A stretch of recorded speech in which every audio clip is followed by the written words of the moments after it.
आ रहे हैं।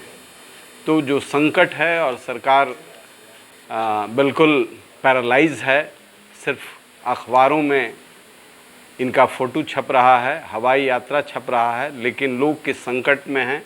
कल मैं चंपारण गया था परसों, और केसरिया, चनपटिया, सुगौली, हरसिद्धि, छपवा, इस इलाके में जो अराजक स्थिति है, कोई एक बीडीओ सीओ भी जाने वाला नहीं है।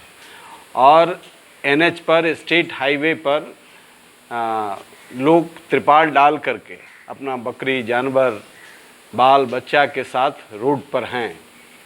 तो कोई रिलीफ वर्क नहीं है, ये लोग कागज़ पर रिलीफ वर्क चला रहे हैं। और पटना में जो कोरोना की स्थिति है वह तो और भी भयावह है।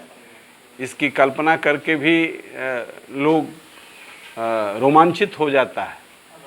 मैं 1 महीने से मांग कर रहा हूं कि पटना में डेडिकेटेड एक हॉस्पिटल डॉक्टरों के लिए होना चाहिए, नर्सिंग स्टाफ के लिए होना चाहिए। एनएमसीएच के आई विभाग के हेड ऑफ द डिपार्टमेंट की पत्नी बेड के बिना, इलाज के बिना मर गई। आप सामान्य लोगों की बात कल्पना के इतर है। उमेश रजक 29 दिन से जिस तरीके से जांच और प्रक्रिया में 29 दिन लगा, एनएमसीएच से लेकर के आईजीआईएमएस और पटना एम्स की इतनी खराब स्थिति है कि ये लोग पैर रगड़ रगड़ करके मर गए। पैर रगड़ रगड़ करके, जो जॉइंट सेक्रेटरी, एडिशनल सेक्रेटरी गृह विभाग का, जिसकी पैरवी डीएम भी कर रहे थे, इसकी हालत ये है। आखिर ये जो ठेला चलाने वाला, रिक्शा चलाने वाला और जो सामान्य परिवार से, किसान मजदूर परिवार के जो लोग हैं, किस तरीके से सामना कर रहे हैं।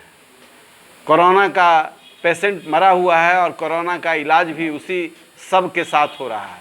तो ऐसी मानवता को शर्मसार करने वाली स्थिति है जिसकी कल्पना नहीं कर सकते।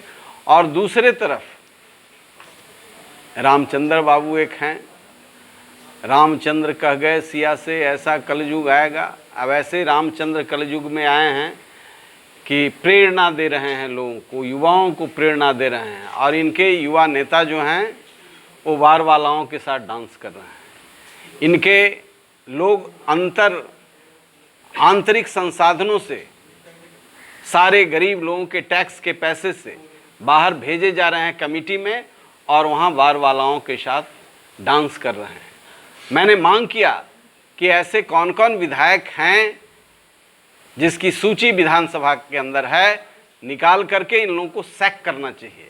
इन लोगों को आगे के किसी भी चुनाव से महरूम करना चाहिए, क्योंकि ये टैक्स के पैसे से अय्यासी कर रहे हैं।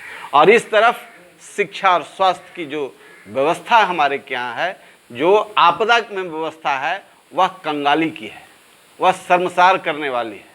पूरे देश से हमारे के यहाँ मजदूर आए और मजदूरों की क्या स्थिति रही।